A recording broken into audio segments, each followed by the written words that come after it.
ሞቷል ተብዬ ነበር። እግዚአብሔር ከሞት ያስነሳኝ ሰው ነኝ። በጣም ደሃ ስለነበር ለምንድነው የሚርበን? ቁርስ በልተን ምሳ አንበላም? ለምንድነው ሌሎቹ በልተው እያደሩ ለምንድነው እግዚአብሔር እያመለክን የምንራበው? ዘፈን ሰርቼ አውቃለሁ። ማንም ሳያውቅ ተደብቄ ክለብ ውስጥ ኮፍያ አድርጌ እኔ ዲስትሮ ነበር የምሰራው። መጀመሪያ እንሸከም ነበር። ካንተ ያነሰ ሙያ ያለው ሰው መኪና ገዝቶ መስጠት እንደዚህ አውርዶ ሰላም ብሎ ሲሄድ በዚህም ሾርት ከት ይሄን ነገር ማግኘት ይቻላል እንዴ ስትል ማዘርና ፋዘር ይሄ ምድራዊውን ነገር በጣም ተራ ያደርጉብናል። መስከረም አንድ ነው እንቁጣጣሽ እና ዶሮ መግዣ የላትም። ጎረቤት ስጋ ምናምን በጣም ፏ ብሏል። ምስር ወጥ ሰራች። እንዴት ነው ጎረቤት ስጋ አይተ ቤት ምስል እንበላው። አንድ ቀን እንግዲህ ስቱዲዮ ውስጥ መዝሙር ተቀበለ። ለመጀመሪያ ጊዜ ሰራሁት መዝሙር አለ። ሰማዩ ጸጥ አለ፣ ዝናቡ ጠፋ፣ ደመናማ ይታይ ምንም አያካፋ፣ ምድርም ጸጥ አለች፣ መሬቱም ደረቀ፣ ለምልሞ የነበረው ጠውልጎ አለቀ። እግዚአብሔር ደግሞ በመንፈሱ እያገዘኝ እየጸናዋለሁ እንጂ ቀላል የሆነ ፈተና አልነበረም።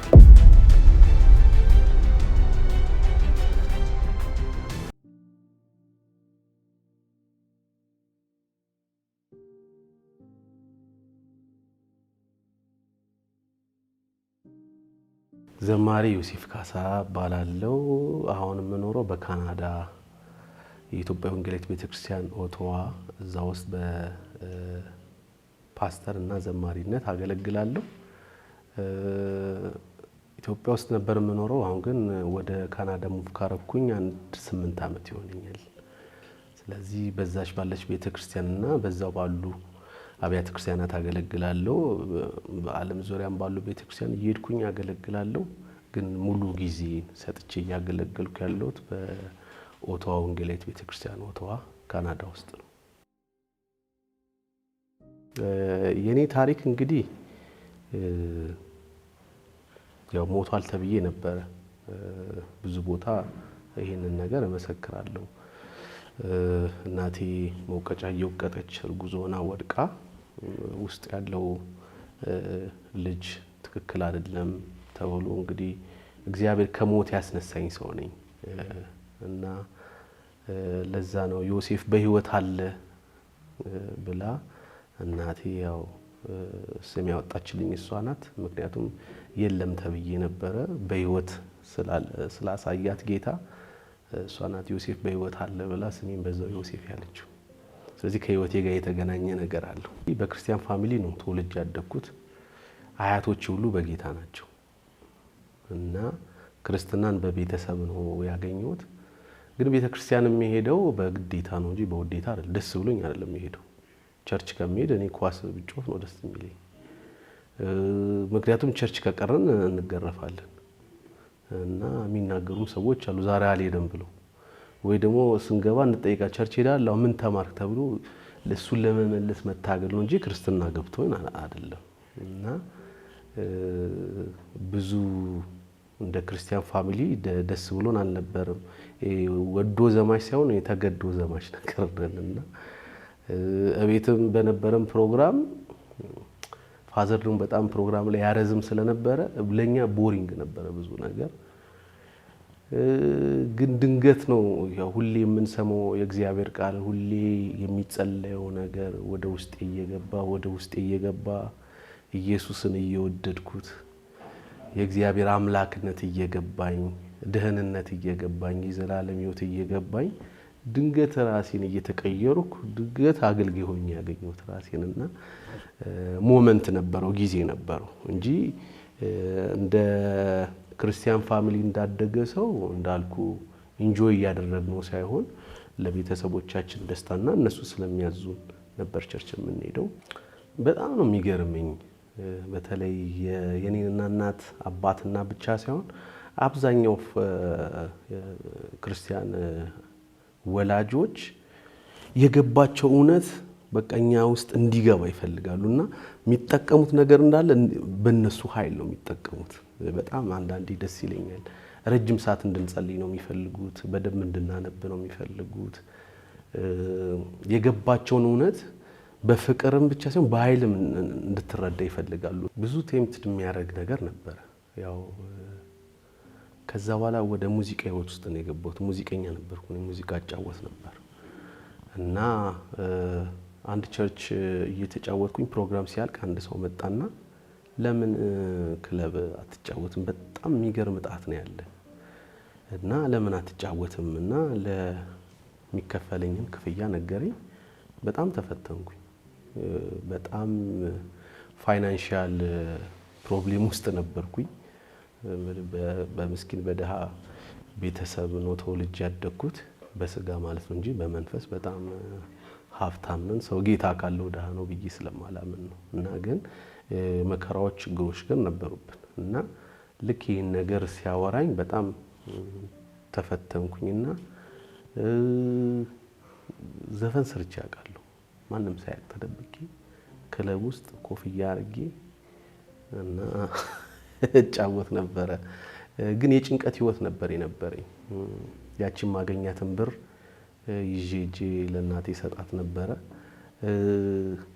ከዛ ያ ነገር እየጣፈጠኝ ውስጥ ያለው ወቀሳ አለ።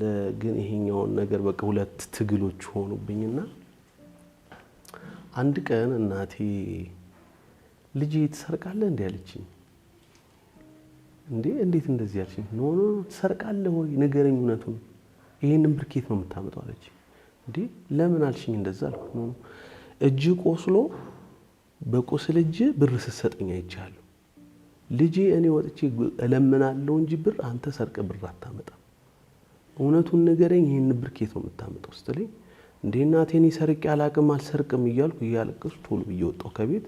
ይዛን ቀን ያቆምኩትና እግዚአብሔር ከዚህ በላይ ግልጽ ሆኖ አይናገረኝም ብዬ ከዛ ደንግጬ ተመለስኩኝ።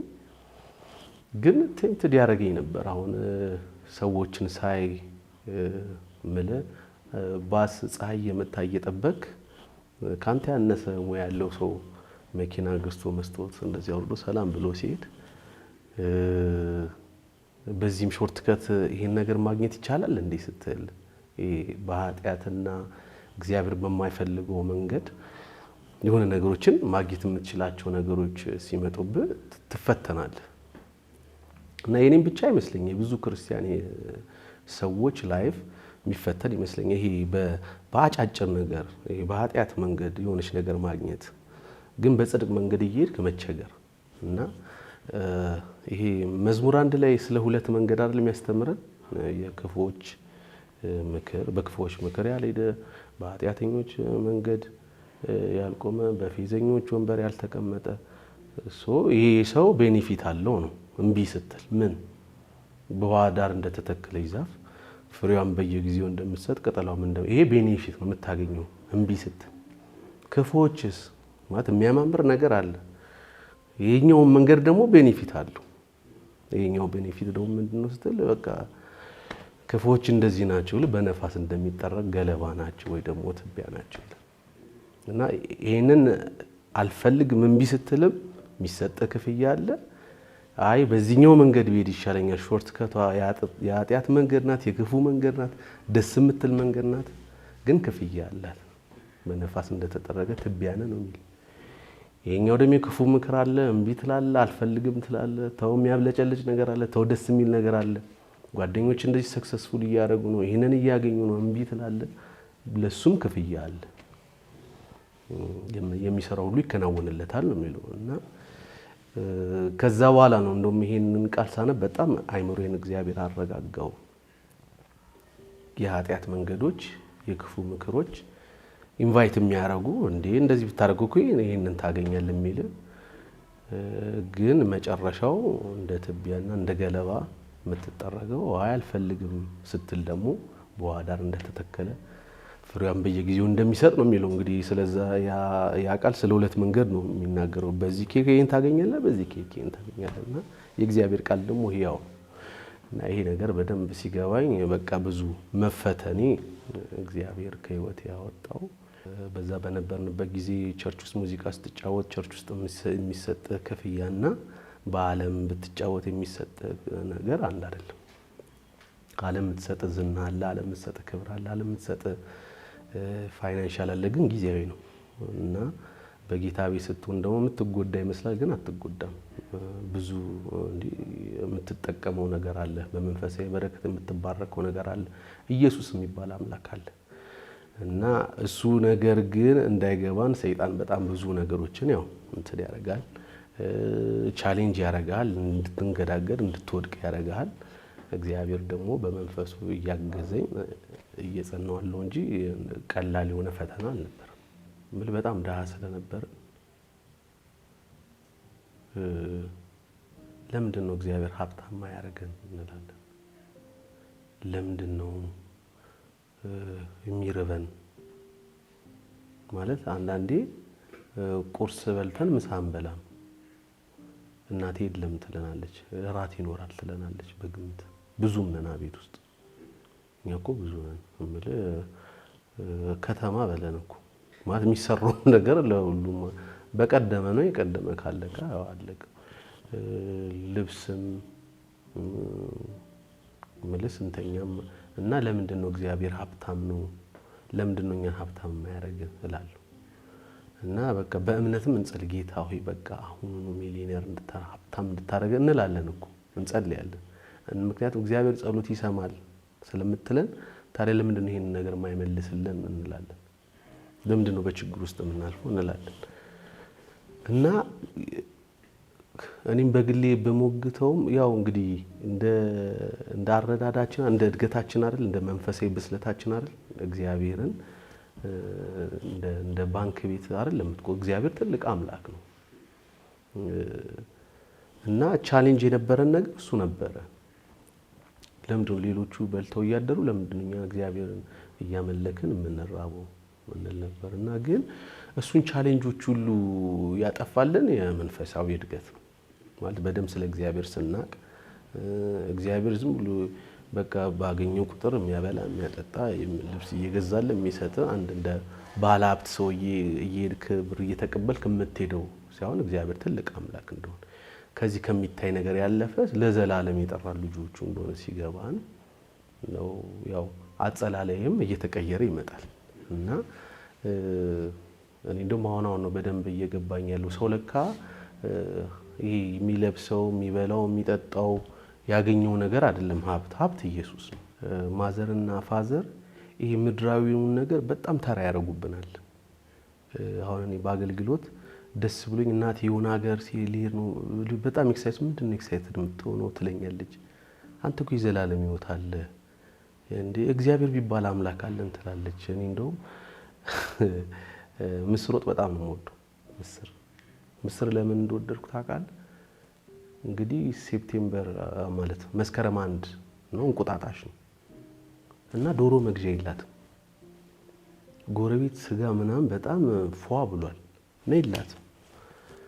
ከዛ ምስር ወጥ ሰራች። እንዴት እንበላ ይሄ አለች ከዶሮ ይበልጣል ከስጋ ይበልጣል እንዴት የሚጣፍጥ እንዳኛ ጎረቤት ስጋ አይተ ቤት ምስር ልንበላ ማለት እና በቃ እንዳናዝን ምንም እንዳይመስለን ሽሮውን ሰታ ስቲኪኒ ሰጠናለች። በቃ ሰይጣን ላይ ቀልዱበት በቃ ስጋን የበላችሁ ትለናለች። እና ይሄ እንዳንጓጓ ነገር ለብዙ ነገር በቃ እግዚአብሔርን ብቻ ታታልቅብን ትላለች። እግዚአብሔር አባታችሁ ነው እግዚአብሔር አባታችሁ ነው ትለናለች። እና እኔ እንደውም አንዴ ለአመት በዓል ጫማ ምናምን የለኝምና እናቴ ለእንቁጣጣሽ ሰው ሁሉ ጫማ እየተገዛለት ነው እኔ ጫማ እኮ የለኝም አልኳትና እግዚአብሔር ይሰጣል እኮ አለች። እውነት እሺ መጸለይ ጀመርኩ። ጌታ ሆይ አንተ አባቴ ነህ፣ ጫማ ፈልጋለሁ ጌታ ሆይ ጫማ ስጠኝ እያልኩኝ እንቁጣጣሽ እሑድ ነው። ጌታ ሆይ ከሰኞ እስከ ዓርብ አለ 5 ቀን ጫማ። ዓርብ ደረሰ። ጌታ ሆይ አንድ ቀን የቀረ ጌታ አባቴ አረለ ጫማ የለም። ቅዳሜ ጌታ እሑድ ጫማ ሰጠኝም እሑድም የለም። ከዛ እናቴን ያው ጠየቅኩ ጌታ ይሰጣል ብለሽኝ ምንም እኮ አልሰጠኝም። የሚቀጥለው አመት ይሰጣል ጌታ ልጅ እና አሁን ላይ ቆሜ ሳስበው በቃ እንኳን አልሰጠኝ አልኩ። ከዛ በኋላ እኮ በየወሩ ለጠይቀው ነው እና እንትን ነው የምታደርገን፣ ዲስከሬጅ አታደርገን በእግዚአብሔር ነገር እና ጫማ ጠይቄ አልተሰጠኝም ስላት ህይወት ሰጥቷል ትለኛለች። ጫማ ጠይቄ አልተሰጠኝም ስትላት ስለ ደሙ ታወራናለች፣ ስለ ኢየሱስ ደም ታወራናለች። የዘላለም ህይወት የሚባል አለ ትለናለች እና ምድር እንዲቀልብን አድርጋ ነው ያሳደገችን። ጸሎትን እንድንወድ አድርጋ ነው ያሳደገችን። ራሱ እግዚአብሔርን እንድንወደው ይሄ ምድራዊ ነገር በጣም ተራ አድርጋ ነው የምታሳየንና በብዙ ይሄ በአገልግሎትም ሰክሰስ የምለውን ነገር ብዙ እንትን አታደርጉም። እሷ በቃ እግዚአብሔር ክብሩን እኔ አባቴ የመጀመሪያ ኪዳን አለኝ የሚለው ላይ ለምን ፎቶ ወጣ ብሎኛል። ለምን ፎቶ መውጣት የለበትም፣ አንተ መደበቅ ነው ያለብህ፣ የኢየሱስን ፎቶ ነው ማድረግ ያለብህ ወይ የቤተ ክርስቲያን ብሎ ሜንታሊቲው ራሱ እንደዛ ነው፣ መታየት የለብህም ነው የሚለው እና ምልል አሁን ችግር የለውም እንኳን ኪዳን አለኝ ብዬ ነው ፎቶ እንደዚህ ማድረግ ዮሴፍ ካሳ ምንም ችግር የለም። ግን አባቴ ደስ አላለው እና የነሱ ተጽዕኖ ይመስለኛል በወር የጌታን ነገር እንድንወድ የጌታን ነገር ብቻ እንድናደንቅ ያደረገ። ሰው ኢየሱስ ካለው ሀብታም ነው በቃ። እና የሆነ ጊዜ ላይ ኢየሱስ እያለን እንዴት ነው ስለሌላ ነገር የምናስበው የሚለው ነገር በቃ ሁላችንም ውስጥ እየገባ መጣ። ከዛ በጆይ ማድረግ ጀመርን። ይሄን አሁን ጸሎት እኔ አስቤው አላውቅም። ያኔ እግዚአብሔር ወይ ጫማ ስጠን፣ እግዚአብሔር ወይ እንትን ስጠን፣ እግዚአብሔር የሆነ ነገር ስጠን የሚለው ጸሎት ጠፋ። ኢየሱስን የሚያክል አምላክ ይዛችሁ የምትልን እሷ ቻሌንጅ የምታደርገን ነገር መንፈስ ቅዱስ ነበር በእሷ ሲሰራን የነበር ሁላችንም። እና እግዚአብሔርን ስለ ጤናችን እናመሰግናለን፣ ባገኘነው ነገር ሁሉ እናመሰግናለን። ከዛ በኋላ ስለ ኢዮብ መጽሐፍ ስናይ በቻሌንጅ ውስጥ እግዚአብሔር እንዴት እንደሚያመሰግን መጽሐፍ ቅዱስ ላይ ስላሉ ሰዎች በደንብ ስናነብ ክርስትናው ያው መሰረቱ የእግዚአብሔር ቃል ነው። በደንብ በእግዚአብሔር ቃል ህይወታችን እየተቀየረ ሲመጣ ጸሎታችንም አመለካከታችንም ሁሉ ነገራችንም ተቀየረ። እግዚአብሔር ሉዓላዊ እግዚአብሔር አምላክ በዚህ ምድር ስንኖር እንግዳና መጻተኞች ትንሽ እድሜ የምንኖር እሱ ለዘላለም ከሱ ጋር የሚያኖረን አምላክ እንጂ የሆነ ነገር ስጠኝ አትስጠኝ እያልን ከእግዚአብሔር ጋር የምንኮራረፍ ሰዎች አለመሆናችንን በደንብ እየገባን ሲመጣ በቃ በጌታ ፕራውድ መሆን ጀመርን። ደረታችን መርተን ጀመርን። በጣም እኛ ቤት በጣም ደስ የሚል ወርሺፕ ነው ያለው። ከድሮም ጀምሮ እግዚአብሔርን ማመስገን ጀምር። ያው በጊዜው ነገሮች ተቀየሩ፣ ግን ያው ያ መጣም አልመጣም ከሁሉ በላይ የመጣልን እግዚአብሔር አለና እኔ ሊስትሮ ነበር የምሰራው። መጀመሪያ ሊስትሮ ሰራለሁ። በእንግሊዘኛ ላድርገው ሹፑልሽ እና ሊስትሮ ነበር የምሰራው። ደስ ብሎኝ ነበር የምሰራው። ግን የሚገርም ነገር እግዚአብሔር ብለስ ያደርገን ነበር። የሰራሁትን ነገር ሄጄ ለእናቴ ነበር የምሰጣት። እናቴ ታስቀኛለች። አጠራቅምላለሁ ብለኝ መርቲ እንትና ለመርቲ ጣሳ አታውቀውም?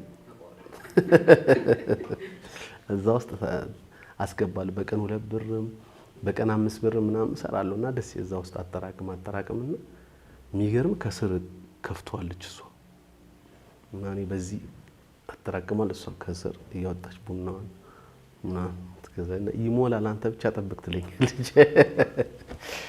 እና መጨረሻ ላይ በቃ ነገረችኝ እና በቃ እኔ ግን ደስ ይለኛል። ያው እሷን ሞር የሷ ደስታ ደስ ስለሚለኝ እንደዛ አደረግ ነበረ። አገልግሎት የዛን ጊዜ አላገለግልም። ያው ላይፋችን ለማሸነፍ እንደዛ እናደርግ ነበረ። ወንድሜ ሱቅ በደረቴ ይዞ ይዞር ነበረ። እንደዛ እናደርጋለን። ያው ሰራ ነበር እንደዛ እንሸከም ነበረ እና ስሙኒም 50 ሳንቲም ይሰጡናል። እሱን ይዘን እየሮጥን ወደ ቤት እንመጣለን። ግን በቃ እንዳልኩ ማይንዳችንን በደንብ ስለቀየረችው በትንሿ ነገር ደስ ብሎን ጌታን አመስግነን በልተን ጠጥተን እንኖራለን። ማለት ኢየሱስ ያለበት ቤት በጣም ትናንሽ ነገሮቿን በጣም ነው እንጆይ የምታረገው። ኢየሱስ የሌለበት ቤት ሚሊዮነር ሆነ ግን የጭንቀት ህይወት ነው ያለው። እና እኔ አሁን የገባኝ እሱ ነው። በቃ ኢየሱስ ካለ በቃ ጥጋብ አለ፣ እረፍት አለ፣ ደስታ አለ። ትንሿ ነገር በጣም ታስደስታለች። ኢየሱስ የሌለበት ቤት ግን ምንም ብርን እንደ ጎተራ ቢሞላ በጭንቀት ውስጥ ነው የምትሆነውና ዋናውን ነገር ስለያዝን በጣም ነበር እንጂ የምናደርገው የተቸገርን ወይ ተጨነቀን ምለው ነገር የለም ማለት ሪሊ የእውነት የለም። የኔም የሌሎቹም ህይወት እንደዚህ ይመስለኛል እና ድንገት ነው እግዚአብሔር ልባችንን እየነካ በደንብ ወንጌል እየገባን ለቤተሰቤ ብቻ ሳይሆን እኔ ራሴ ፈልጌ ቸርች እየሄድኩኝ እየጸለይኩ በግሌ በየጸለይኩ እናቴ አንብብ ሳትለኝ አባቴ ጸልይ ሳይለኝ በግሌ ከጌታ ጋር ፌሎሺፕ እያረኩ ራሴን አግኝቻለሁና ጌታን ያገኘሁበት መንገድ በዚህ ነው ማለት ነው። ኢየሱስን እየወደድኩት መጣሁ እና በፊት በኃይልና ቤተሰቦቼን ለማስደሰት ማረገው ነገር ቀረና በራሴ ፐርሰናል ኢየሱስን እየተለማመድኩት መጣሁ። መጽሐፍ ቅዱስ ማንበብ እየጣፈጠኝ መጣ። ጸሎት እየጣፈጠኝ መጣ። ቤተክርስቲያን መሄድን በጣም ኢንጆይ ማድረግ ጀመርኩኝ። ስለ ኢየሱስ ሲወራ በጣም መውደድ ጀመርኩኝ። በዛው አገልግሎት ውስጥ ገባው እና ራሴ ላይ የክርስቶስን ፍቅር መውደድን ላይ ያያየሁት መጣው። ስለ ዘላለም ህይወት በደንብ እየገባኝ መጣ። የእግዚአብሔር ልጅነት በደንብ እየገባኝ መጣና ከቤተሰቤ ጋር ያለው ቀረና ፐርሰናል እኔና ኢየሱስ መገናኘት ጀመረና ያንን ለውጥ ነው በህይወት ያየሁት። ትምህርቴን ጨርሼ ዩኒቨርሲቲ ገብቼ ከዛ ስራ ይዤ ቤተሰቦቼን መርዳት እናቴን አባቴን ማገዝ የሚለውን ነገር ነበር ማስበው። እንደ ማንኛውም ወጣት ልጅ እንደዛ ነበር ማስበው። አገልጋይ ሆናለሁ ብዬ ግን አስቤ አላቅም ነበር። ውስጤ ጸጋ እንዳለ አላቅም ነበር። ውስጥ ያለው ጸጋ ሌላም ነገር ይዞ ይመጣል ብዬም አስቤ አላቅም ነበር። ያ ነገሩ የለኝም። ግን እንደማንኛውም ወጣት በቃ ተምሬ ህይወቴ ተቀይሮ እንደው ቤተሰብም ረድቼ ራሴም ህይወቴ እንዲለውጥ ብዬ እንደ ኖርማል እንደሚያስቡት ሰዎች ነበር ማስበው እንጂ አገልጋይ ሆናለሁ ብዬ አላስብም። ግን ድንገት ነው ያው ሙዚቃ እየሰራው ከዛ በኋላ አንድ ቀን ዝም ብዬ ስቱዲዮ ውስጥ መዝሙር ተቀዳው። ማለት ሙዚክ ኮምፖዝ አደርጋለሁ። ከዛ ድምጼን በስቱዲዮ ስቀዳው ቀድቼ ስሰማው ደስ አለኝ። የኔ ድምጽ ዲዲ አሪፍ ነው መሰለኝ አልኩና ለመጀመሪያ ጊዜ የሰራሁት መዝሙር አለ። ሰማዩ ጸጥ አለ ዝናቡ ጠፋ ዳመናማ ይታይ ምንም አያካፋ ምድርም ጸጥ አለች መሬቱም ደረቀ ለምልሞ የነበረው ጠውልጎ አለቀ ሰውም ገሸሽ አለ ከቀኝ ከግራይ ተስፋ ቢስ አረጉኝ በስቶ መከራይ አሁን ተሳሳቱ መቼ እንዲህ ልቀር በጊዜው ይመጣል ተስፋዬ እግዚአብሔር የሚል ከዛ ሰርቼው ደስ አለኝ መዝሙር። ይሄ ነገር ደስ ይላል እንዴ ምናምን ብዬ ሚክስ ምናምን ትንሽ አደረኩትና የሆነ ሰው አስተያየት ልጠይቅ አልኩኝና አንድ መሰራለት ሙዚቃ አለ። ሙዚቃ ስቱዲዮ ውስጥ ነበር መሰራው። ከፍቻ አሰማሁት። የሆነ ዘማሪ ነው አልኩት እኔ ነኝ አላልኩት እና ሲሰማውና እንደው አስተያየት ጠይቆ ነው ስለው በጣም ደስ አለውና በጣም ተነካ። አንተ የመረን ነው ወደድኩ አልኩት። በጣም ነው ወደድኩት። ዘማሪውን ካላገናኘኝ ጌታ ይመስገን አንድ ሰው ከወደደው የነገር ጥሩ መሰለኝ ብዬ ቸርች ዘምሬ አላቅም። መድረክ ላይ ቆሜ አላቅም። ቸርች ሁሉ ሰው የሚያቀኝ ሙዚቃ በመጫወት። ከዛ በኋላ በጣም ኢንከሬጅ ሲያደርገኝ መዝሙሩን መስራት ጀመርኩኝ። ያኔ ሚኪ ቸርች ሙዚቃ አጫወት ነበር። እኔ ተቀጥሬ እጫወት ነበርና እንደውም እዛ የዛን ጊዜ የነበሩ ሰዎች በደንብ ትዝ ይላቸዋል ይሄ ሞመንት። እንዴ ብዬ ይሄን ነገር ቸርች ይዤው ልሂድ ብዬ ቁጥሩን ምናምን ሁሉ ጨራረስኩኝና መባሌ መዝሙር ይከፈት የለ እንዲከፈት ቀስ ብዬ ነገርኩት ለልጁ። አዲስ ዘማሪ ነው አልኩ። እኔ ነኝ አላልኩም እና አዲስ የመጣ ዘማሪ ነው እስቲ ክፈተው አልኩት። ሳውንድ ማን ላይ ይላል መባሌ ከፈተው። መባሌ ሲከፍተው ትዝ ይለኛል ፓስተር ሚኪ እንደዚህ ማን ነው ተባባሉና ሲወጣ ሰው ሁሉ መባሌ የተከፈተውን መዝሙር ስጠኝል። ከዛ አንተ የምን ሲዲን ያመጣው ሰው ሁሉ ጠየቀኝ። ማን ነው ሲለኝ ኢየሱስ ጌታ ነው በቃ ይሄ ነገር ጥሩ ነው ብዬ ከዛ በኋላ ኮንፊደንስ ተሰማኝ ሰው። ምክንያቱም እኔ ዘምሬ አላቅም መድረክ ላይ ዘምሬ አላቅምና በዚህ አጋጣሚ በጣም ቴንኪው ማለት ምፈልገው ሰው አለ ፓስተር ዳዊት ቸርች ሙዚቃ አጫወት ነበር ገና መካኒሳ እና ፓስተርዬ ካሴት እየሰራው ነው አልኩት። አልሰማው ምን እውነት እና ትዘምራለህ እንዴ? አዎ ምክንያቱም ፈራው እኔ ሳልዘምር ካሴት ባወጣ ምንድነው የሚሉኝ? ያኔ ደግሞ ኤክስፒሪየንሱ ምንድነው መድረክ ላይ በደንብ ከዘመርክ በኋላ ካሴት አታወጣም እንዴት ይባላል? እኔ ካሴት አውጥቼ ልዘምር ነው ይሄ አይሆንም። ከዛ ፓስተር ዘምራለሁ እኮ ነው እርግጠኛ ነኝ ዘምራለሁ ጉባኤው ላይ እና ማይኩን ይዤው ከእጅ የሚወጣው ላብ ልነግርህ አልችልም። አያያዜ እንዲጨፍኝ ነው የምዘምረው በቃ እና የዛን ጊዜ አምኖ ማይክ የሰጠኝ ፓስተር ዳዊት ነው። ኤክስፒሪየንሱ የለኝም ነበር እንዴት እንደሚዘመር ማላቅም ነበር። ዘምሬ ወረድኩኝ። ከዛ በኋላ በቃ ሰውያችን መዝሙር ስለወደዳት ሌላ መዝሙር በቃ መስራት አለብኝ ብዬ አልበም ልሰራ ነው ብዬ ለጓደኞቼ መዝሙር እየሰራው ነው አልኩኝ እና ሙዚቀኞች ሁሉ በሙዚቃ ስለሚያውቁኝ ሆነታ ኢንስትሩመንት ነው ይሉኛል። አይደለም መዝሙር እላቸው በቃ ይስቃሉ። ምክንያቱም ማንም ሰው ሊያምነኝ ሊቀበለኝ አልቻለም። እና ኪዳን አለኝ የሚለውን የመጀመሪያውን አልበም ፖስተር ሳወጣ ለዛ ነው አንዳንድ ሰዎች እየደውሉ ለኢንስትሩመንት ይሄን የሚያክል ፎቶ ምን ያደርጋል አሉ። ምክንያቱም ማንም ሰው በእንትና ያቀኝ በዝማሬ ያቀኝ እና ያ ካሴት ወጣ። ያኔ እሱ ካሴት ሲወጣ ሌላ ፌመስ ዘማሪዎች አውጥተዋል እና ማን ይስማው እና በባስ እየሄድኩኝ የሆነ ቦታ ሲከፈት ደስ ብሎኝ ወርጄ ሰማሁት ቆም መዝሙር ቤት ወይ ደስ ሲል በጣም ብዬ ማለት ነውና ከዛ ቀስ እያለ ሰው እየወደደው መጣ። አንድ ቦታ ላይ እንደውም ፖስተር እየዞርኩ አድል ነበር እና ምንም ስላልሰሙት ገና መዝሙሩን ምንም ፖስተሩንም አልለጠፉልኝም እና ተመልሼ ለጠይቃችሁ ስመጣ ሳምቡሳ ጠቅልለውበት እንደዚህ በጣም እንትን አደረገኝ እና ከዛ በኋላ ነው መዝሙሩ እየተወደደ ሲመጣ ለኔም ግራ እየገባኝ መጣ። ማለት እንደዚህ ይሆናል ብዬ ማላሰብኩም ነበር። ግን እግዚአብሔር መንገድ ነበረው ማለት ውስጤ መዝሙሮችን ማፍለቅ ጀመረ፣ መስራት ጀመርኩኝ። ብዙ ዲስከሬጅ የሚያደርጉኝ ሰዎች ነበሩ። እንዴት ገና የትም ቦታ ሳታገለግል እንዴት ካሴት ታወጣለህ ያለኝ ብዙ ሰው ነበረ። መዝሙር ይዤው ተንከራትቻለሁ አልገዛም ብለውኝ ኪዳን አለኝ የሚለውን አልበም ዝም ብሎ ቀዝቀዝ ያለ ነገር ነው ይሄ እንትን ያለ ነገር የለውም አሉ። ሁሉም መዝሙር ቤቶች አንገዛም ብለውኝ ራሴ ነኝ ያሳተምኩት የነበረው ከሰዎች ተበድሬ 10,000 ብር ማሳተሚያ እና ብዙ ቻሌንጆች ነበሩት። አገልግሎት የጀመርኩበት መንገድ በዛ ነው እንጂ ቸርች ዘምሬ ማይክ ምናምን አላውቅም። ከዛ በኋላ እንደውም ልክ ከካሴቱ ከወጣ በኋላ ስልክ እየደወለ ዘማሪው ዮሴፍ ካሲሉኝ እንዴ ሆንኩ እንዴ ማለት ሁሉ ጀመርኩኝ። እንግዲህ እግዚአብሔር የወደደው ነገር ሆነ። በዛ አለፈ። አገልግሎት በዛ መንገድ ነው የጀመርኩት። በዚህ ብዬ ለመተንተን ይከብደኛል።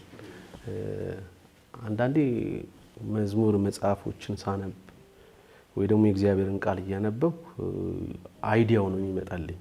ስለ እግዚአብሔር ፍቅር መዘመር ስፈልግ ስለ እግዚአብሔር ፍቅር የተጻፉ መጽሐፎችን፣ ቨርሶችን፣ ጥቅሶችን ይዤ በደንብ አይምሮዬ ውስጥ የእግዚአብሔር ፍቅር ዕውቀት በደንብ ሲገባኝ እና በደንብ ስረዳው እሱም እንደገና ወደ ግጥም ወደ አንደኛው ቁጥር፣ ሁለተኛው ቁጥር፣ ሶስተኛው ቁጥር እያረኩ መሄደው።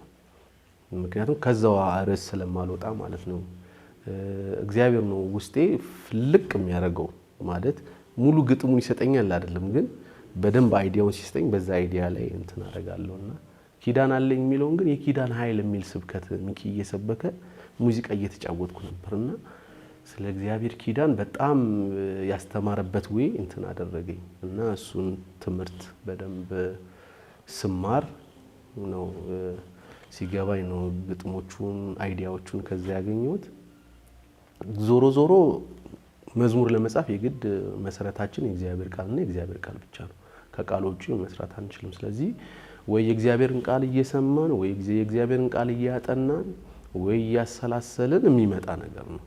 ዜማውም ግጥሙም አንድ ላይ ራሱ ፍሎ እያደረገ ይመጣልና ግን ኪዳን አለኝ የሚለውን እንዳልኩ የኪዳን ኃይል የሚል ትምህርት እያስተማረ ያን ጊዜ ያገኘሁት ነው። ሌሎቹም ግን በራሴም ወይ ያነበብኩ ወይ በጥሞና ውስጥ ሆኜ የሚመጡልኝ ዜማና ግጥሞች ነው ያለው። ስለዚህ የኪዳን ኃይል የሚለው ስብከት ነው ይህንን ኪዳን አለኝ የሚለውን መዝሙር እንደወል ያደረገኝ። ይሄውና ልብ የሚል መዝሙር አለኝ እና ትዝ ይለኛል ካሳንቺስ በእግሬ እየሄድኩኝ አንድ ቸርች ነበር፣ አሁን ፈርሷል። እና እዛ ቸርች ገብቼ ከቦሌ ወደ 6 ኪሎ እየሄድኩ ነው እና ብዙ ጊዜ ረጅም መንገድ በእግሬ ከሄድኩ በጣም ብዙ መዝሙር ይመጣልኛል። ያ ኤክስፒሪየንስ አለኝ። አንደኛ ብቻህንም ነው የምትሆነው፣ እያሰላሰልክም ነው የምትሄደው። ስለዚህ ይመጣልና ቸርች እዚህ አካባቢ የሆነ መዝሙር እየመጣልኝ ነው ብዬ ገባሁኝ። ከዛ ተንበርክኬ ይሄውና ልብ የሚለውን እንትን እያደረኩኝ እየዘመርኩ ልቤን ይሄው ያት እንዳንተ አድርጋት እና የእውነት አንዳንዴ ይሄ ልቤ ይጠራጠራል ብዬ እጽፋለሁ። ደሞ መዝሙር ላይ ይሄው ልቤ ይጠራጠራል ተብሎ ይጻፋል እንዴ ብዬ ደግሞ ራሴን እንደገና ቻሌንጅ ያደርገኛል። አይ ብዬ ራሴ እንደገና ዳዊትን ሳይው ደግሞ ሁሉ ላይፉን ሁሉ ደግሞ በመዝሙር ብሎ ሲጽፈው ደግሞ ሳይ ደግሞ አለካ የእውነታችንንም ለካም እንዘምራ ውስጣችን የሚሰማን ነገር ሁሉ ደግሞ መዘመር አለብን ብዬ እሱም ነገር ውስጥ እየገባኝ የዘመርኩት መዝሙር ነውና መጨረሻ ላይ ነው ዘበኛው ቆልፎት ሄዶ እንትኑን ሰው ያላል መሰለኝ ለካ ተንበርክኬ እየጻፍኩ እና መጨረሻ ላይ እንዴ ልውጣ እና ዘበኛው የለም፣ ዘበኛው ቤቱ ሄዷል። ቆልፎ ምን ሊያደርግ ነው? በምን ልውጣ? ከዛ ይሄውና ልብ የምትለው መዝሙር እዛ ቸርች አድሬ ጠዋት ላይ ሲከፈትልኝ ነው የወጣሁት እና የዛን ጊዜ መዝሙሩንም ተቀብያለሁ፣ ዱላም ተቀብዬ የወጣሁባት አጋጣሚ ናት ማረሳት። አዎ እንደ ሌባ አይቶኝ በጣም አሁን ነኝ ዮሴፍ ካሳያን ዮሴፍ ካሳ አልነበርኩ ማን ያቀኛልና ከታባኔ መጣው እንደኔ ገባው በእውነት መዝሙር እየጻፍኩ ነበር ብለው እንዲያነቀኝ ማን ይጠራ ምን ያለኝና እግዚአብሔር ትልቅ አምላክ ነው። ከከለከለንም አጥቶ አይደለም፣ ከከለከለን ቸግሮትም አይደለም። ከከለከለንም በዛ ጊዜ ስላላስፈልገን ነው። እግዚአብሔር ሉዓላዊ ነው። አንዳንዴ ይሄ ነገር ካልተሰጠኝ ይሄ ነገር ካልሆነ ለምንድን ነው ይሄ ነገር የተዘጋው እያልኩ እኮ ታስባለህ። እግዚአብሔር መክፈት አቅቶት አይደለም። ለእግዚአብሔር የሚሳነው ነገር የለም። ግን የሚያስፈልግን ብቻ ነው የሚሰጥ እና የሚያስፈልግን ነገር ብቻ ነው የሚያደርግና እግዚአብሔር ላይ አንዳንዴ እጠራጠረዋለሁ፣ አንዳንዴ ስጠራጠረው ልቤ ተጠራጠረ እላለሁ። በደንብ ሳምነውም ደግሞ አምናለሁ እላለሁ እና ተጠራጥሬውም አውቃለሁ። በልቤ ሲሆን በግጥምም ጽፌ ዘምሬዋለሁ። በደንብ ውስጤ ሲያምን ደግሞ አምናለሁ ብዬም ደግሞ ዘምራለሁና በደንብ ስለ እግዚአብሔር ትልቅነት እየገባኝ ሲመጣ፣ በደንብ ስለ እግዚአብሔር ኃያልነት እየገባኝ ሲመጣ እኔ ራሴን ነው እንጂ የምጠራጠረው እግዚአብሔርን አልጠራጠርም። እግዚአብሔር ሁሉን ቻይ አምላክ ነውና እንደዛ እያረኩ ነው እንግዲህ ውስጤ በደንብ እያደገ የሚያምንበትን ነገር እየጻፍኩ የመጣሁት። መንፈስ ቅዱስ መሞላትን በጣም ምናፍቀው የነበረ ነገር ነበር። ምክንያቱም ብዙ ጊዜ ቸርች በሄድም ሰዎች በልሳን ሲጸልዩ በጣም ቀናለሁ። አንድ ጊዜ ግን እህቴና እኔ ፋዘር ሄድን እና በጣም በቃ እሷ በመንፈስ ቅዱስ ተሞላች። እዛ አባቴ በጣም ደስ አለው። አንተ ልብህ ነው አለኝ። ልብን ክፈት አታደንድን ይለኛል። ኧረ አባቴ ከፍቻለሁ ይለዋልና በጣም በቃ በልሳን ጸለየች እና በጣም ቀን ነው። ከዛ አባቴ በጣም ደስ እንዳለው ሳይ በቃ ጌታው ያዳኔንም ሙላኝ ብዬ መንፈስ ቅዱስ በልሳን እየጸለየች ዝም ብዬ የሆነ አንድ ሰው ልሳን ሰምቼ ያስኩት እና አቤት ዝም ብዬ እሱን እለዋለሁ እና ልሳን 4-5 ፊደል አይደለም ዝም ብለ የምደጋግመው አይደል። እና ፋዘር ይሄ ነገር ልሳን አይመስለኝም አለኝ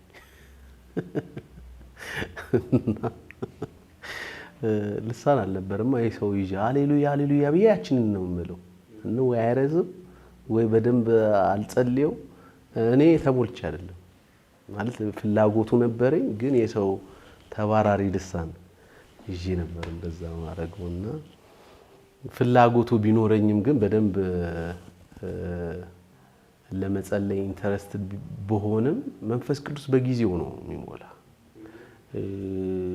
አንተ ስለፈለክ ሳይሆን እሱ ስለፈለገ የሚሞላ ነገር እና በጣም ጠማቱ ስለነበረኝ የእውነት መንፈስ ቅዱስ ተሞላው እና የዛን ጊዜ ራሴን በጣም አላቀውም ነበር ከውስጤ በጣም ልሳን በጣም ይወጣ ነበር እና ትዝ የሚለኝ ሞመንት እሱ ነው የፓስተር ሰይፉ በየአብያተ ክርስቲያናቱ እየዞሩ በመንፈስ ቅዱስ ሙላት ላይ ይጸልዩ ነበር እና በዛ ሞመንት ላይ ነው የተሞላሁት ሌላ ግን በጣም የመንፈስ ቅዱስን መነካት ሴንስ ያደረኩበት ቀን አለ አንድ ቀን ለሆነ ጉዳይ ጾም ጸሎት መግባት አለብኝ ብዬ ደብረ ዘይት ነው ትዝ ይለኛል ሄድኩኝና እኔ እንግዲህ አንተ እንደዚህ ነገር አጋጥሞ እንደሆነ አላቅም ለመጸለይ ተንበርክኬ ጸሎቱ ጠፋብኝ ጌታው ያመሰግናለሁ ብዬ አይምሮ ሌላ ቦታ ይሄዳል እንደገና ጸልያለሁ ዲቆየ ጸልይኩ ምን ይያረኩ ነው እስክል ድረስ ራሴን ጸልይና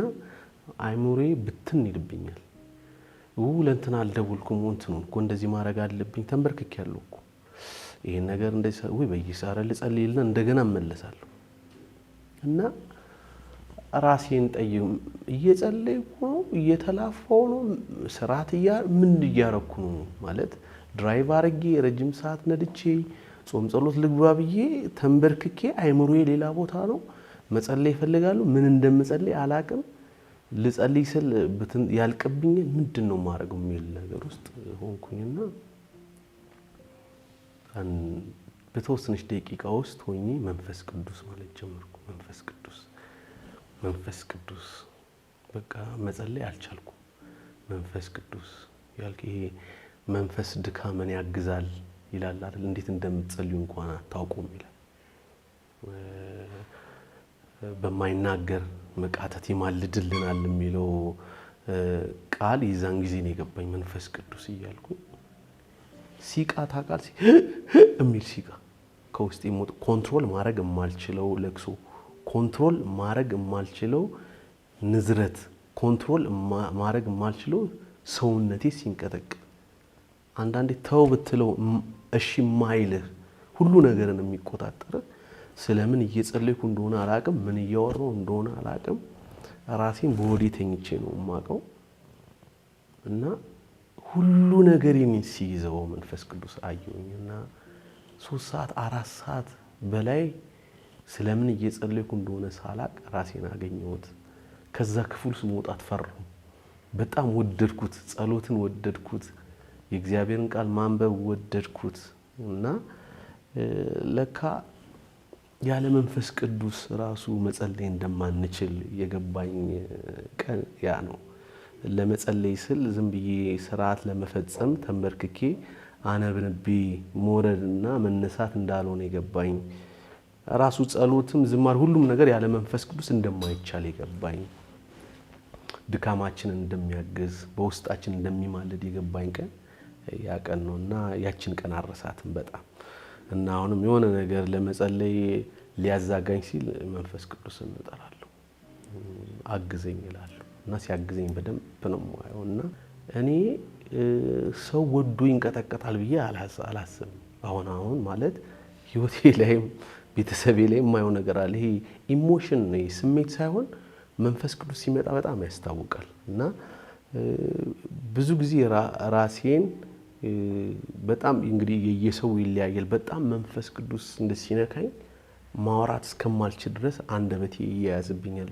በጣም ሳለቅስ ነው ራሴን የማየው እና ይሄ ከውስጤ ምን ልበለ ጆይ ወይ ደግሞ ሐሴት ለሰው ተናግረ የማይገባው ለሰው ለመናገር የማትችለው ሰውነቴ ላይ የደስታ ስሜት እንደዚህ ሲወረኝ ይሰማኛል እና ሲያስለቅሰኝ ይታወቀኛል ማቆም የማልችለው አይነት የመነሳት እስከሚያስጠላኝ ድረስ ከዛ ቦታ ነው የግድ ካልሆነ ይሄ አይነት ልምምዶችን በጣም ብዙ ጊዜ ኤክስፒሪየንስ አደርጋቸዋል። በጣም ወዳቸው ሞመንቶች ናቸው እና መንፈስ ቅዱስ በጣም በሰው ህይወት እንደሚሰራ፣ ጸሎትን እንደሚያግዝ፣ የኃይል ምንጭ እንደሆነ፣ የብርታት ምንጭ እንደሆነ፣ ለሁሉ ነገራችን መንፈስ ቅዱስ ወሳኝ እንደሆነ በጣም ኤክስፒሪየንስ ያደረኩበት ብዙ ሞመንቶች አሉ። ያው ጥበብንም ችሎታንም የሚሰጠው እግዚአብሔር ነው። እሱ ነው ብዬ ነው የማስበው። በራሳችን ነገሮችን ማድረግ ስንፈልግ ወይ ደግሞ ከሆነ ሰው ኢሚቴት ማድረግ ስንፈልግ፣ ከሆነ ሰው መኮረጅ ስንፈልግ ነገርየው እየወረደ ይመጣል። ግን ጥበብ የሚሰጠው ጌታ ነው የማያልቅበት ብለን ግን አይናችንን እግዚአብሔር የሰጠንን ነገር ሞር ክሬዲቱን ለእግዚአብሔር ስንሰጥ፣ እግዚአብሔር አሁን እኔ ሙዚቃ ላይ በደንብ ሙዚቀኛም ሆነ ዘማሪም ሆነ አቀናባሪም ሆነ እግዚአብሔር ነው የሰጠኝ፣ የሚያሳድገኝም ጌታ ነው፣ ሞር አዳዲስ ነገር ክሬት እንዳደረግ የሚያደርገኝም ጌታ ነው የሚል ሞቲቭ ሲኖርህና እከሌ ከሚባል ሙዚቀኛን ኢሚቴት ላድርገው ማለት የእድገት መጨረሻ ያ ሰውዬ ነው ብሎ ወደዛ መሄዱ ትክክል ነው ብዬ አላምንም። ግን የጥበብ ሁሉ ፈጣሪ እግዚአብሔር ነው ብለን የምንመካበት በእግዚአብሔር ከሆነ አዳዲስ ነገሮችን ማግኘት የምንችለው ከሱ ነው ብዬ አስባለሁና ችግሩ የኮፒ ይመስለኛል። የሆነ የምንወደውን ሰው ያንን ሰው ለመምሰል ስንጥር የሆነ በቃ እንትና የእንትን ዋና ነው የሚባል ነገር ስናስብ ወደዛ ሰው ስንሄድ ያንን ሰው ለመምሰል ለማደግ ስንሞክር የሰውን ልብ ለመንካት አትችልም። ምክንያቱም እኔ አንተን ኢሚቴት ማድረግ ከሆነ አንተ እኮ በቃ በቂ ነህ እኮ ሰው አንተ ጋር ይቆማል። ኖ ካንተ የተሻለ ነገር መስራት እችላለሁ ካልኩ ግን ወደ እግዚአብሔር ነው አይኔን ማቅናት ያለብኝ በሁሉም አቅጣጫ እና ከሰው ሳይሆን እኔ ውስጥ የሚያድግ ነገር አለ፣ የሚጨመር ነገር አለ የሚል አመለካከትና አስተሳሰብ ካለን ተጽዕኖ መፍጠር እንችላለን ብዬ ነው የማስበው። ጭንቀት ወይ ደግሞ ሀሳብ እንዴት ልሰማ፣ እንዴት ሰው ይስማኝ ነው። አሁን ጥሩ ብዙ ቪው ለማግኘት ምን አይነት መዘመር አለበት፣ ምን አይነት እንትን ይሄ ሞቲቭ ንጹህ ካልሆነ ሞቲቭ አንተን ለማስደሰት ህዝቡ ደስ የሚል ከሆነ ነገርየው ሰው ጋር ይቀራል። ሰው ነፍስና መንፈስ ማግኘት አትችልም። ትክክለኛ መልእክተኛ ነኝ ካልክ መስማት ያለበት እግዚአብሔርና እግዚአብሔርን ብቻ ነው። አንዳንድ ጊዜ ግን እግዚአብሔርን ብቻ እየሰማ እግዚአብሔር የሰጠን መልእክት ይዘ ይሄድክ ሰው አይሰማ። አሁን አንድ ጊዜ አንድ ልጅ ደወለልኝ፣ ዘማሪ ነውና በጣም ብዙ ጥራለሁ አለኝ። በጣም ብዙ ክሊፖች እየሰራው ነው፣ በጣም መዝሙሮች እጽፋለሁ እና ምንም በለቀው የሚሰማ ነገር አይደለም። እኔ ወይ ጥሪው የለኝም ወይ እኔ ጸጋው የለኝም ወይ እና ጆሲ በጣም ዲስከሬጅ ሆኜ ነው ይሄንን መጽፈልህ መዝሙር ላቆም ነው። አልሰማም፣ አወጣለሁ አልሰማም፣ ምንም ቪው የለኝም እና በቃ ወይ ጸጋው የለኝም ማለት ነው ብዬ መዝሙር ከመተውዬ በፊት ዝም ብዬ ላውራ ብዬ ነው አለኝና ቴክስቱ ስላሳዘነኝ አወራሁት በቃ እና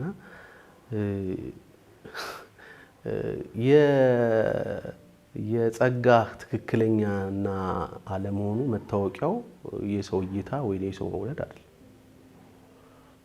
ኤርሚያስን እኮ ማንም አይሰማውም ማለት ብዙ አይወደድም እኮ ማለት ብዙ እኮ ቪው የሌላቸው እኮ ታላላቅ ጃይንት ሰዎች እኮ አሉ የእግዚአብሔር ቃል ላይ ማለት ይቅርብ የሚባሉ በቃ አንተ ውስጥ የለም የሚባሉ እና እንትናችን ትክክል አይደለም። ይሄ ስለ አገልግሎት በደንብ ሳናቅ አገልጋይ ስለሆነ ስለ አገልግሎት በደንብ ሳንማር አገልጋይ ስለሆነ የአገልግሎት ትርፉ መታወቅ ነው ይመስለን።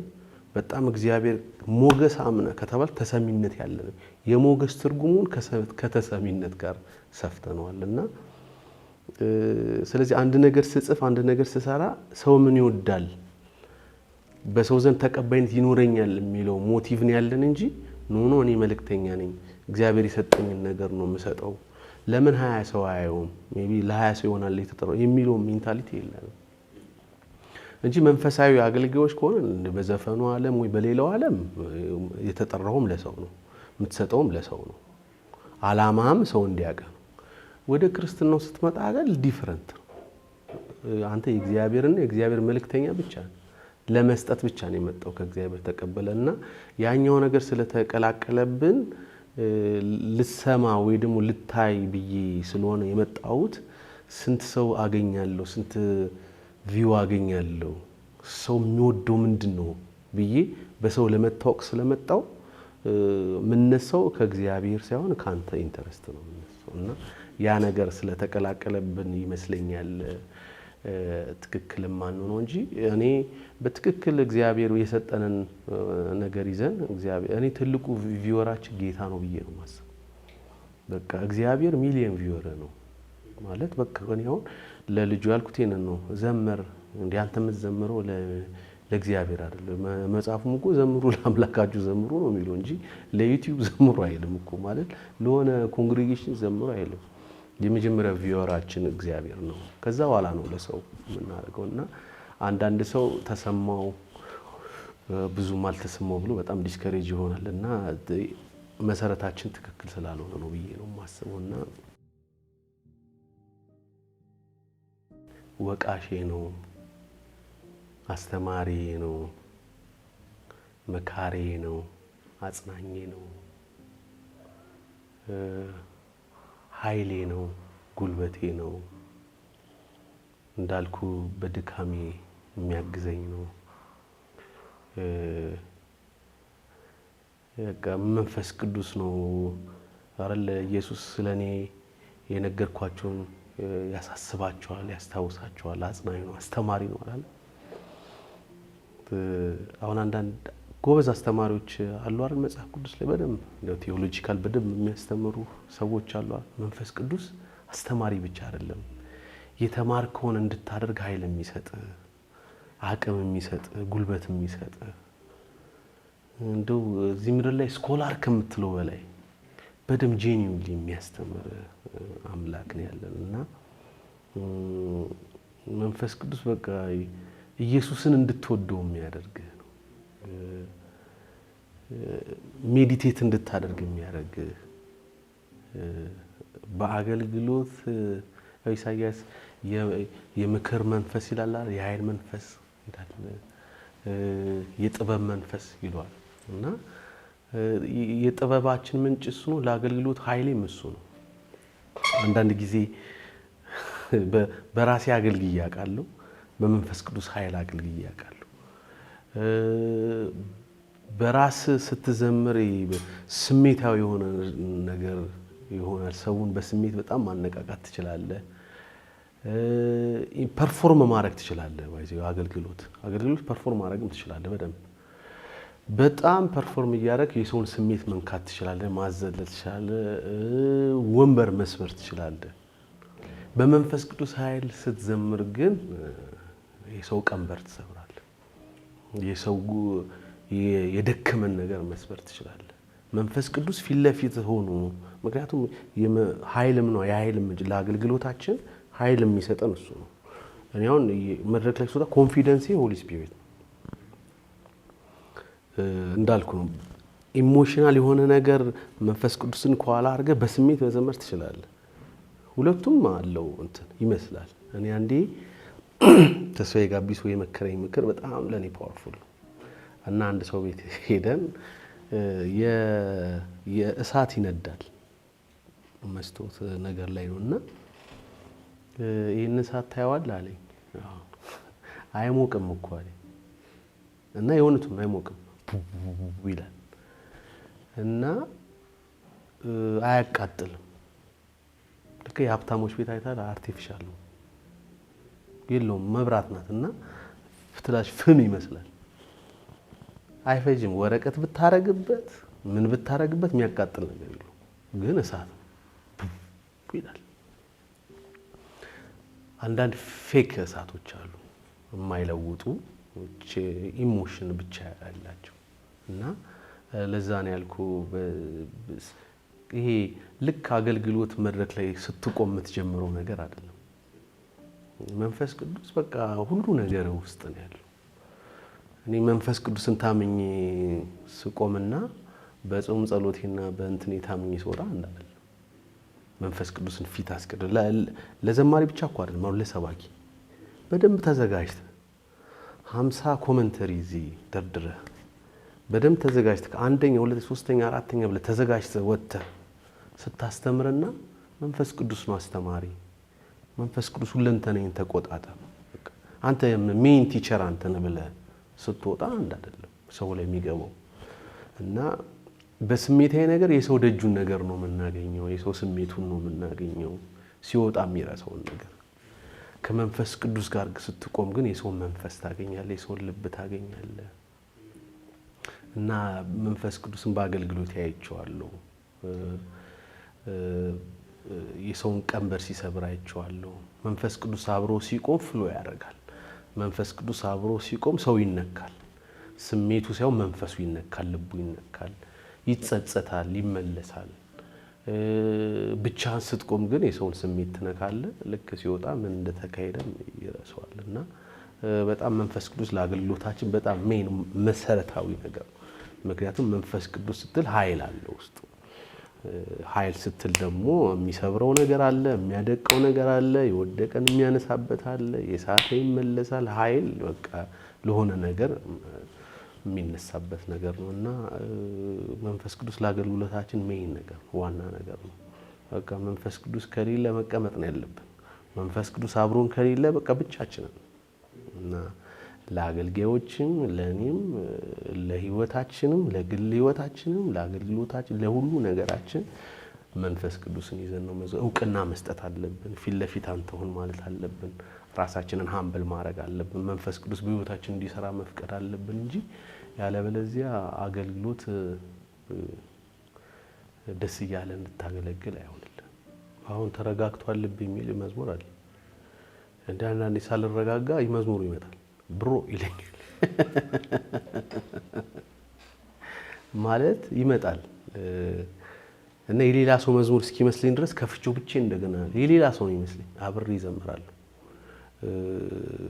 አንዳንዴ መዝሙሮቹን ሰርቼ ተጽናንቼበት ምን ብዬ ከዛ በኋላ ኮነ ነገር ሽፈፈስል እንደዚህ ያልከውስ መዝሙር ይለኛል ራሴ ይመጣል እና ለዚህ እኮ ነው ሰዎች ስለሆነን እግዚአብሔር በእኛ ይጠቀማል ብዙ ሰዎችን ይነካል ብዙ ሰዎችን ይዳስሳል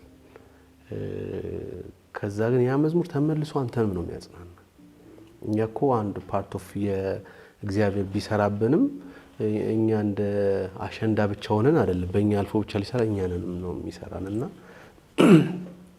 አሁን አንድ ዘማሪ የራሱ መዝሙር አይወድም እኔ በጣም ከዘማሪዎች በጣም ወዶ ዘማሪ ዮሴፍ ካሳን ደስ ይለኛል እየከፈትኩ ሰማዋለሁ ወይ ተባረክሏል በጣም ጌታ ኢየሱስ ይባርክ ደስ ይለኛል ከዛ ሌሎቹንም እከፍታለሁ እና እንዴት ነው አንዳንዱ እንዴት ነው የራስን መዝሙር ግን ስትሰማ ይሉኛል እኔ ደስ ነው የሚለኝ በቃ እና መልእክት ስለሆነ ለሰዎችም ለኔም ነው ያ ነገር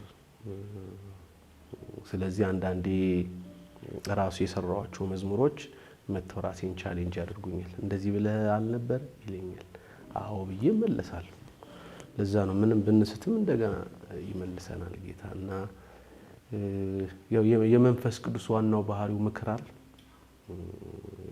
ምንም ነገር ውስጥ ቢሆን ምንም ላይፍ ውስጥ ወደ ታች ብትወስደኝ ወደ ጉራንጉር ምንም ነገር ውስጥ ቢሆን የመጀመሪያ አማካሪ መንፈስ ቅዱስ እሱ ደግሞ ሲመክረ ወደ እውነት ነው የሚመራ እሱ ደግሞ ሲመክረ ቢሰብር ሊጠግነህ ነው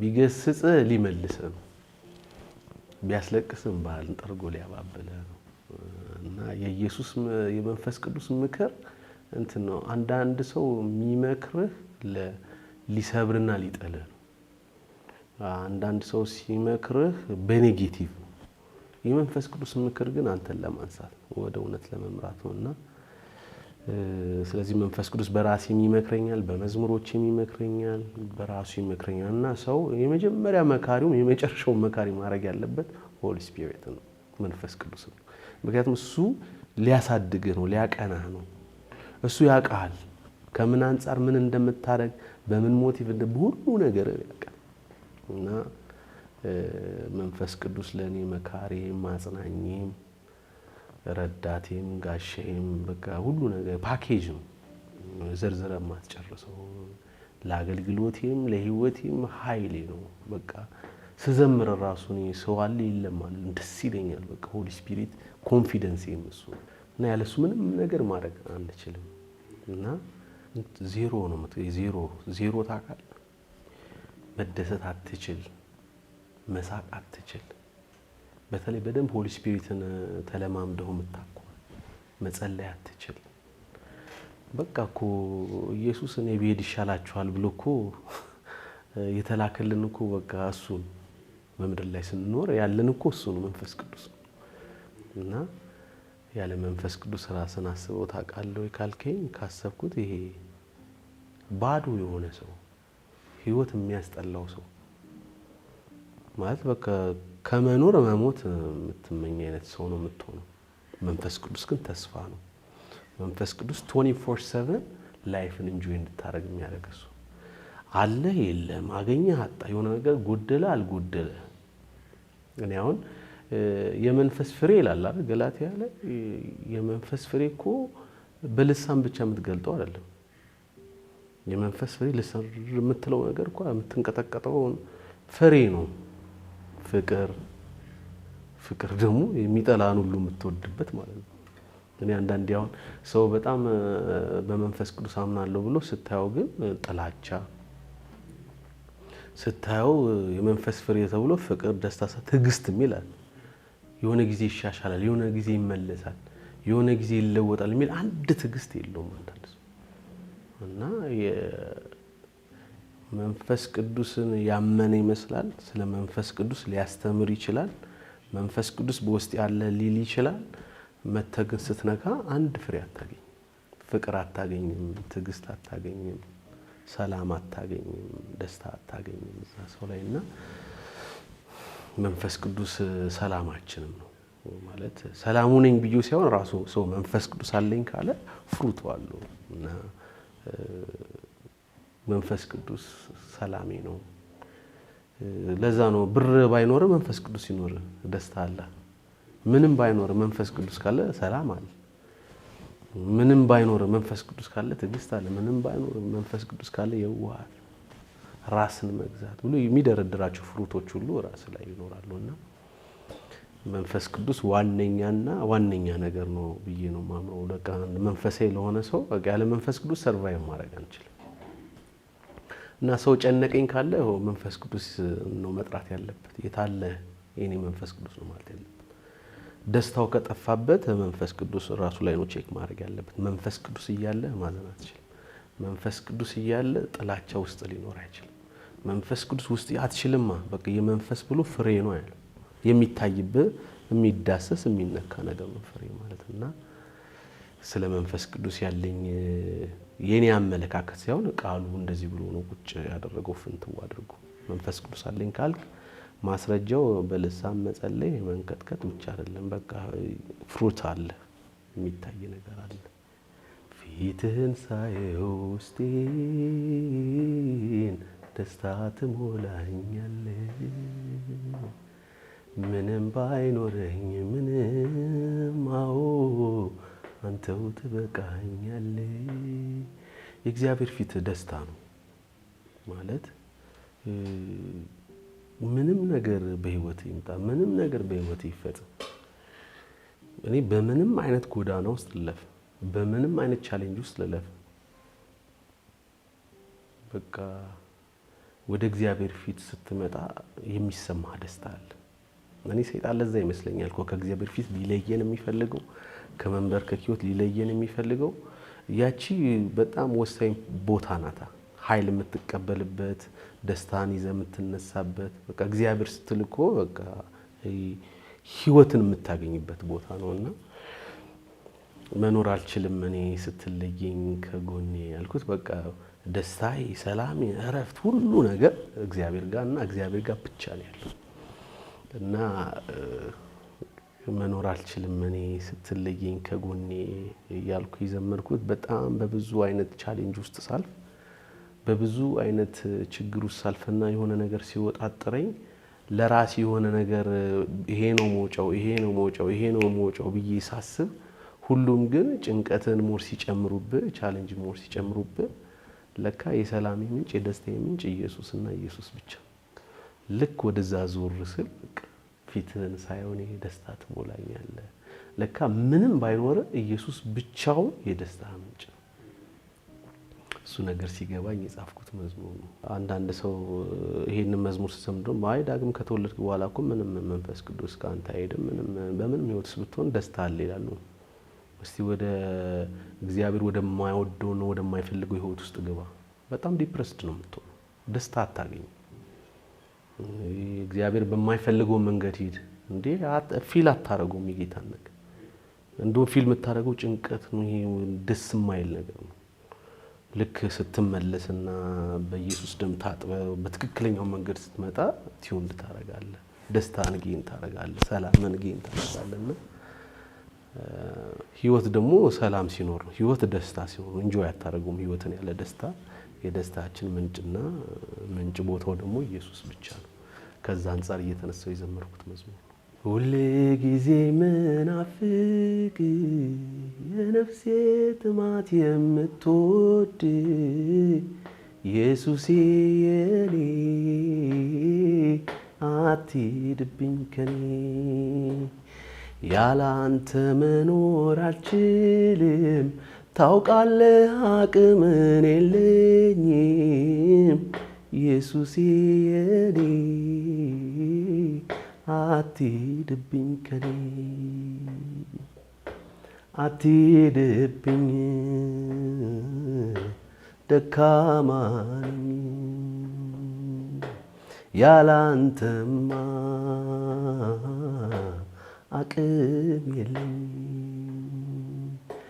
ዝና ሀብቱ ሞልቶ ጎተራዬን ቢሞላይ መኖር አልችልም እኔ ስትለየኝ ከጎኔ መኖር አልችልም እኔ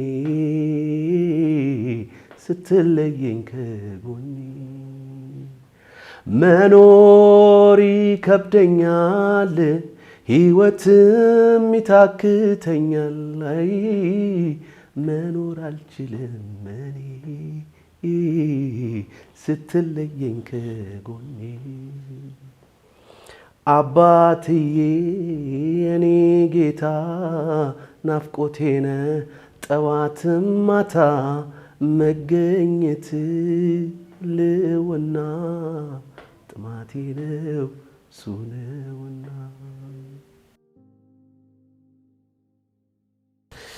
ኢየሱስን እወደዋለሁ፣ በጣም እወደዋለሁ። ህይወቴ ነው። ባዝን የምጽናናው በሱ ነው። በወድቅ የምነሳው በሱ ነው። ምንም ነገር በሆነ ገና ኢየሱስ ሲባል ደስ ይለኛል።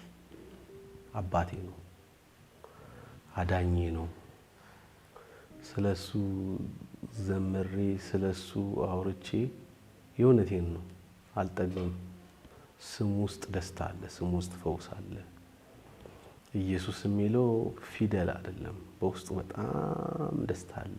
እንደው ለመግለጥ የማትችለው አይነት ስሜት ነው ያለውና ኢየሱስን እወደዋለሁ። እኔ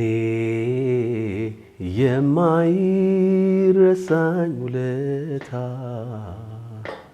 አለብኝ አንድ ትዝታ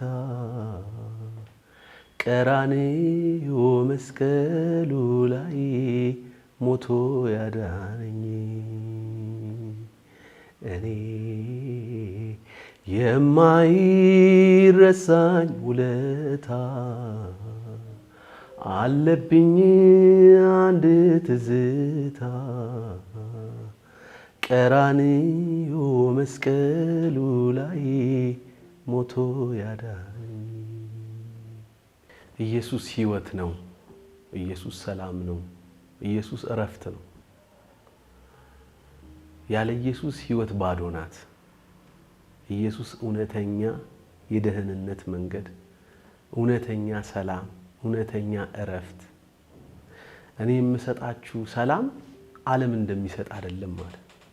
ዓለም የምትሰጠው ሰላም አለ ማለት ነው። ጊዜያዊ የሆነ ሰላም፣ ጊዜያዊ የሆነች ደስታ፣ ጧት የምትጠፋ በተለያየ በዓለማዊ ነገር የምትገኝ እኔ የምሰጣችሁ ሰላም ዓለም እንደሚሰጥ አይደለም ማለት እና ደስ የሚለኝ ሰላሜን እሰጣችኋለሁ አለ ጌታ ኢየሱስ። እና ኢየሱስ የሱን አይነት ሰላም ይሰጣል። ኢየሱስ የሱን አይነት ሰላም መስጠት ብቻ አይደለም፣ ሰላሜን እተውላችኋለሁ አለ። የሱን አይነት ሰላም እና ሰው ወደ ኢየሱስ ሲመጣ የኢየሱስ አይነት ሰላም ይኖረዋል። ቢኖራችሁ ባይኖራችሁ፣ ብታገኙ ብታጡ፣ በኢየሱስ ብቻ በራሱ ብቻ ደስ እንዲላችሁ ዛሬም ኢየሱስ ወደ እኔ ኑ ይላል። የእረፍታችን ምክንያት፣ የደስታችን ምክንያት፣ የዘላለም ሕይወት የመውረሳችን ምክንያት ኢየሱስና ኢየሱስ ብቻ ነው። ዛሬም እኔ ወደ ኢየሱስ ጋብዛችኋለሁ። የደህንነታችን መንገድ ከጨለማ ወደሚደነቅ ብርሃን የምንገባበት መንገድ የዛሬ 2000 ዓመት ኃጢአታችንን ተሸክሞ በመስቀል ላይ የተንጠለጠለልን ለኛ ኃጢአትና ለኛ በደል የሞተልን ኢየሱስ ኑ ወደ እረፍቴ ግቡ ይላል። ኑ ወደ ሰላሜ ግቡ ይላልና በብዙ ጭንቀት ውስጥ ያላችሁ፣ በብዙ ጨለማ ውስጥ ያላችሁ፣ ሕይወት የመረራችሁ ምንድነው የኔ ተስፋ የምትሉ በብዙ አይነት መከራ ውስጥ ያላችሁ ኢየሱስ እኔ መከራችሁን ወስጄዋለሁ፣ የእናንተን መከራ እኔ ላይ አምጡት ይላል። እኔ እሸከማለሁ ይላል። ኢየሱስ እረፍትን ይሰጣችኋል። ኢየሱስ ደስታን ይሰጣችኋል። ኢየሱስ በልባችሁ ሰላምን ያፈስላችኋል። የእግዚአብሔር ቃል እንደሚናገር በእርሱ የሚያምን ሁሉ የዘላለም ሕይወት እንዲኖረው እንጂ እንዳይጠፋ እግዚአብሔር አንድያ ልጁን እስኪሰጥ ድረስ ዓለምን ሁሉ ወዷል ተብሎ እንደተጻፈ ኢየሱስ ሁላችሁንም ይወዳል። በተለያየ ኃጢአት ውስጥ ያላችሁ፣ በተለያየ ድክመት ውስጥ ያላችሁ ወደ ኢየሱስ ኑ። ኢየሱስ የእረፍታችን፣ የሰላማችን፣ የደስታችን ምንጭ ነው። ጌታ ኢየሱስ ይባርካል።